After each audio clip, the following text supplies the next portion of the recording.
जीवमजीवं दव्वं जिणवरवसहेण जैनने दीर्घं देविन्दविन्दवन्दं वन्दे तं सव्यदा शीर्षा।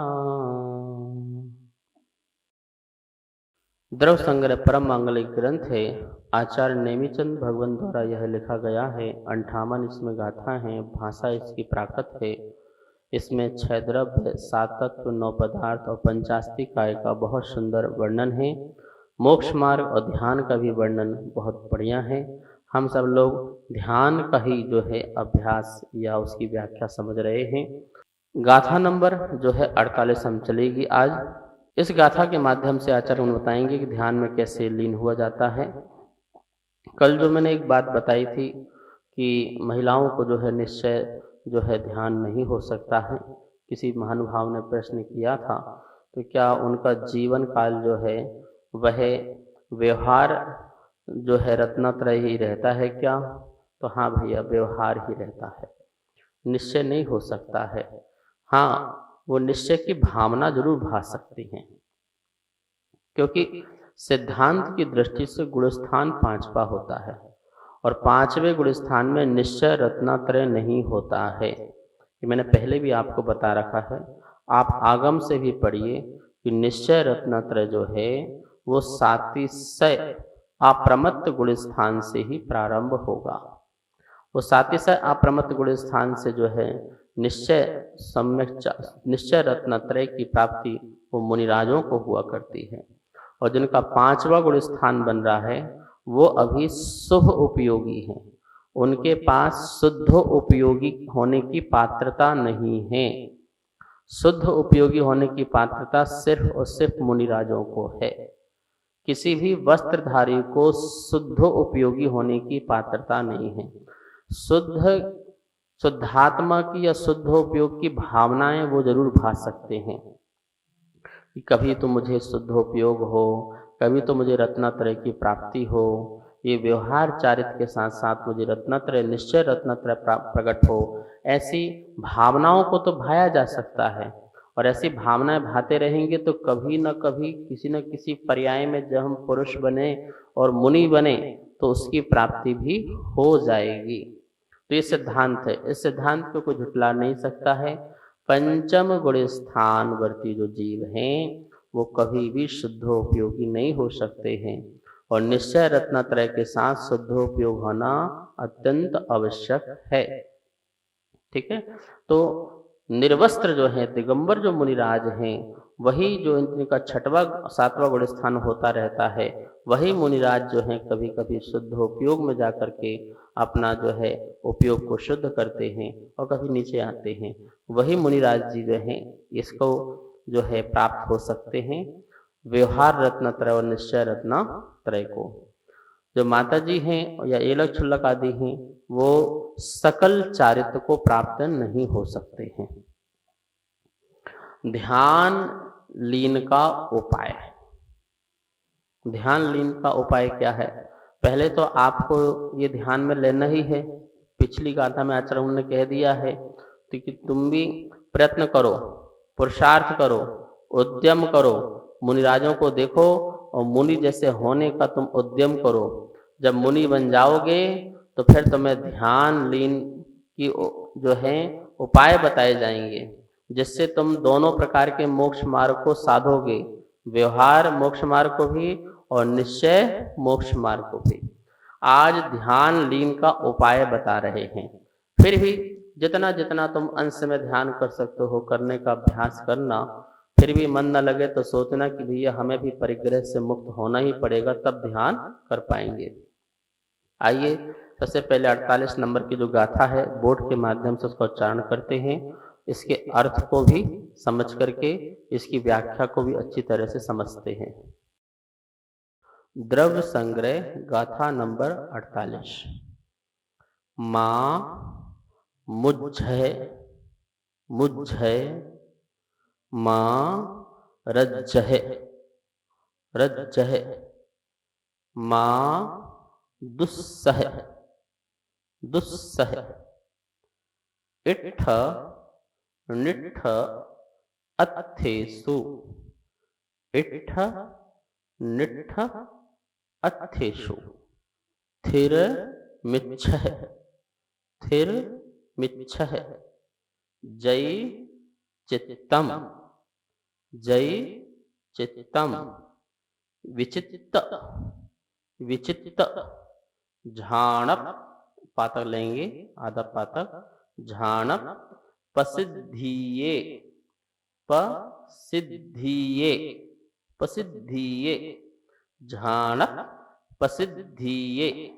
फिर देखिए माँ मुझ है माँ रज्ज है माँ दुस्सह इट्ठ निट्ठ अत्थेषु थिर मिच्छः जय चित्तम विचित्त झाणप पसिद्धीये। ये गाथा का उच्चारण हुआ। एक बार पूर्ण गाथा का जो है उच्चारण करते हैं। माँ मुझ है माँ रज्ज है माँ दुस्सह इट्ठ निट्ठ अत्थेषु थिर मिच्छः जय चित्तम विचित्त झाणप पसिद्धीये। अब गाथा का जो है अर्थ समझते हैं। माँ मतलब मत, मुझे मुझ मतलब ये धातु है, मुझ धातु है, हा प्रत्यय है। ये आज्ञा में समझाया गया है। आज्ञा विधि और भी अनेक प्रकार के लकार होते हैं। तो मुझ है मोह मां मत करो, तुम मोह मत करो। मां मुझ है मोह मत करो। मां रज्ज है, रज्ज मतलब है राग, राग मत करो। मां दुस्सह, दुष मतलब द्वेष, द्वेष मत करो। किस पे नहीं करो? इट्ठ निट्ठ अत्थेषु, इट्ठ इष्ठ, इससे निकलेगा अनिट्ठ। इसमें आ है, छुपा हुआ है, जो दिख नहीं रहा है तुमको, प्राकृत में ऐसा हो जाता है। अनिट्ठ, इष्ट और अनिष्ट। अत्थेषु, अत्थ मतलब पदार्थ, इस सप्तमी का बहुवचन का प्रत्यय है अत्थेषु, पदार्थों में। पदार्थों में इष्ट अनिष्ट पदार्थों में मां मुझ है मोह मत करो, मां रज्ज है राग मत करो, मां दुस्सह द्वेष मत करो। थिरम इच्छहे, थिरम स्थिरता, स्थिर की इच्छा है, संधि निकालो इससे। थिरम प्लस इच्छा है, ये तुम इच्छा करते हो, या इच्छा मतलब चाहते हो। क्या चाहते हो? थिरम स्थिर होना चाहते हो। थिरम इच्छा है, तुम स्थिर होना चाहते हो।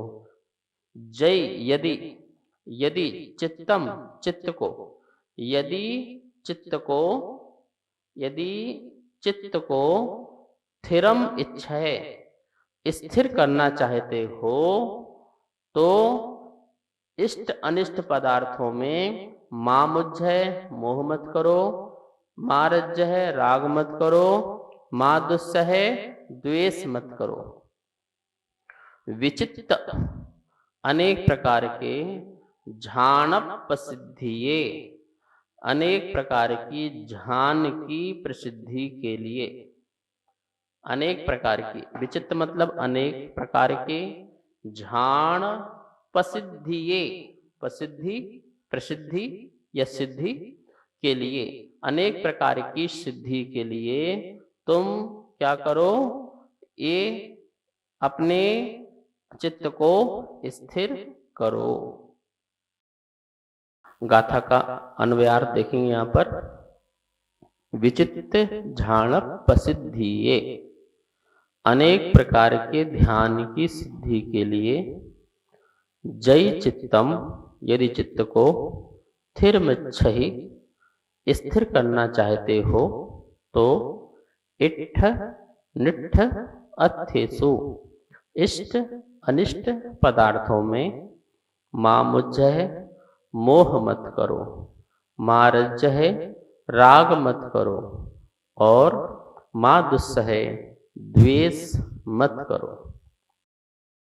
गाथा के माध्यम से बहुत सुंदर तरीके से और बहुत ही सरल भाषा में जो है ध्यान में कैसे लीन हो जाता है उसका उपाय बताया है, समाधान किया है। चित्त का समाधान। कितने लोग हैं जो अपने चित्त को स्थिर करना चाहते हैं, मन को स्थिर करना चाहते हैं। लोग कहते हैं हमारा मन भाग जाता है, चित्त स्थिर नहीं हो पाता है। तो चित्त की स्थिरता के लिए और अनेक प्रकार के ध्यान की सिद्धि के लिए, ध्यान भी अनेक प्रकार का होता है और उन अनेक प्रकार के ध्यानों की सिद्धि के लिए भी आचार्य भगवान उपाय एक ही बता रहे हैं। क्या बता रहे हैं? इष्ट और अनिष्ट पदार्थों में तुम राग द्वेष मोह मत करो। देखो, दो प्रकार के पदार्थ, एक इष्ट और एक अनिष्ट। वैसे संसार में कोई इष्ट अनिष्ट पदार्थ नहीं होता, पदार्थ तो पदार्थ ही होता है। एक पदार्थ हमें अच्छा लगता है तो हमारे लिए वो इष्ट हो जाता है, और एक पदार्थ हमें अच्छा नहीं लगता है इसलिए अनिष्ट हो जाता है। इंद्रियों के अनुकूल है तो वो इष्ट हो गया, इंद्रियों के प्रतिकूल है तो वो अनिष्ट हो गया।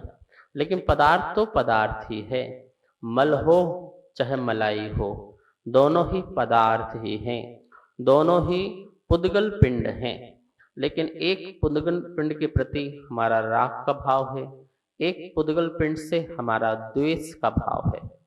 तो इसी प्रकार से हम जो हैं पदार्थों में ऐसा बंटवारा कर रखा है अपने परिणामों से, अपने भावों से। पदार्थ में कोई बंटवारा नहीं है, जड़त्वपना तो दोनों में ही है। जिसे आप बुरा कहते हो उसमें जड़त्वपना है, जिसे आप अच्छा कहते हो उसमें भी जड़त्वपना है। तो बोलो उनमें अंतर क्या है? जड़ की अपेक्षा तो कोई अंतर नहीं है, बस पर्याय भिन्न भिन्न हैं।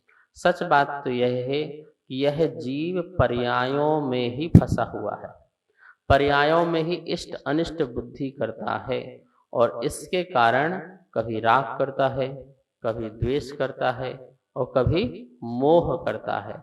और इससे राग द्वेष मोह के कारण ही यह कर्मों का बंध बांधता है। ध्यान का उपाय आचरण बता रहे हैं कि इष्ट इष्ट निष्ठ अथेसु, इष्ट और जो अनिष्ट पदार्थ हैं उनमें तुम राग द्वेष मोह मत करो। ये तुम ध्यान की सचमुच में स्थिरता लाना चाहते हो, सबसे पहले तो आप पदार्थ को पदार्थ रूप से जानो। पदार्थ को पदार्थ रूप से कब जानोगे? जब पदार्थ का स्वरूप जानोगे, और स्वरूप जानने के बाद फिर हम जो हैं उसमें राग द्वेष भाव ना लाएं। स्वरूप हमने जान लिया, जिसे आप बुरा कहते हो उसका भी स्वरूप जान लो, जिसे आप अच्छा कहते हो उसका भी स्वरूप जान लीजिए। दोनों का स्वरूप जान करके समता का भाव लाइए, समता का परिणाम लाइए। आत्मा का स्वरूप जानिए और इस शरीर का स्वरूप जानिए। आत्मा चैतन्य है, जड़ नहीं है, तो ऐसा स्वरूप जाना। और जो ये शरीर है वो अनंत परमाणुओं का पिंड है, ऐसा हमने जाना, वो अचेतन है। तो ये दोनों ही जो हैं अपने अपने स्वरूप में स्थिर हैं। अब एक अच्छा है एक बुरा है ऐसा परिणाम नहीं लाने का। ऐसे ही पुद्गल की ही वस्तुएं जो हैं जिनमें जड़ स्वभाव है, उनकी पर्यायों को देख करके हम कभी राग करते हैं, कभी द्वेष करते हैं। मल को देखते हैं तो द्वेष का परिणाम लाते हैं, मलाई को देखते हैं तो उसमें राग का परिणाम लाते हैं। तो कितना अंतर आ गया। किसी को करेला पसंद नहीं है तो उससे द्वेष करता है, और किसी को एक वस्तु अच्छी है तो उससे प्यार करता है, प्रेम करता है। तो आचार्य भगवान कहते हैं ये जड़ की कितनी अनंत पर्यायें होती हैं, और इन अनंत पर्यायों में ही ये पज्जह मूढ़ा पर समय बना हुआ है। पर्यायों के कारण ही इसका पर समय मतलब इसका मिथ्यात्व भाव बना हुआ है, जिसके कारण ध्यान नहीं हो पाता है। ध्यान के सेंटर में जाओगे तो आपको क्या सिखाएंगे? आंख बंद करो, श्वास को लो, गहरी श्वास लो, कम करो, ज़्यादा करो, ऐसे बैठ जाओ। आपको ये ध्यान सिखाएंगे। और यहाँ पर कितना सरल ध्यान सिखा रहे हैं। इट्ठ नट्ठ अत्थेसु माँ मुज्जय माँ रज्जय माँ दुस्सय। जो इष्ट अनिष्ट पदार्थ जगत में जो तुमको दिखाई दे रहे हैं, जो 5 इंद्रियों मन में से पकड़ में आ रहे हैं पदार्थ, 5 इंद्रिय के माध्यम से भी और मन के माध्यम से जितने भी पदार्थ तुमको दिख रहे हैं, जानने में आ रहे हैं, मात्र तुमको इतना ही तो करना है। उन पदार्थों को तुम जानो, उन पदार्थों को तुम देखो, लेकिन देख करके जान करके ये अच्छा है, ये बुरा है, ये मेरा है, ये तेरा है, ऐसा भाव नहीं लाना। ये तुम्हारा पुरुषार्थ है। और इसी पुरुषार्थ को आचरण कह रहे हैं ध्यान, इसी को कह रहे हैं निश्चय ध्यान, इसी को कह रहे हैं परम ध्यान। और यही परम ध्यान ही कर्म की निर्जरा का कारण, यही परम ध्यान ही मोक्ष का हेतु है। कितना सरल ध्यान है। महावीर स्वामी कुछ छुड़वा भी नहीं रहे, लेन देन की बात ही नहीं कर रहे हैं कि तुम ऐसे हो जाओ, वैसे हो जाओ, ये करो, वो करो, कुछ कह ही नहीं रहे हैं। मात्र ये कह रहे हैं अपने भावों की विशुद्धि करो, सब वस्तुओं के स्वरूप को जानो और स्वरूप से भिन्न भिन्न कर दो, अलग अलग कर दो। वस्तु जहाँ जो है वो वही रहे, तुम्हें भी कुछ नहीं करना है। मात्र एक ही करना है उपाय कि जितने भी हमने पदार्थ जाने हैं, उन पदार्थों को इष्ट अनिष्ट रूप न करके उनको इनके स्वरूप को जानो कि ये जड़ है और ये चेतन है। बस इतना जान करके उनमें राग द्वेष मोह आदि मत करो। कंडीशन दिया है विचित्र झाणप सिद्धि है।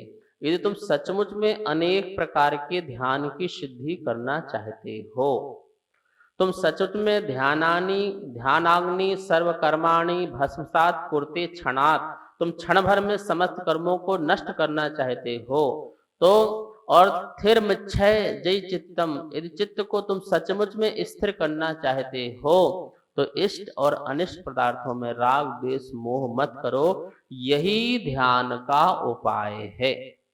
इस ध्यान के उपाय में अपन और भी विशेष चर्चाएं करेंगे, क्योंकि आज समय हो चुका है। फिर कल अपन जो है बैठ करके इस ध्यान की और भी विधियों को जानेंगे, कैसे अपने चित्त को स्थिर कर सकें। आइए माँ जिनवाणी की स्तुति करते हैं।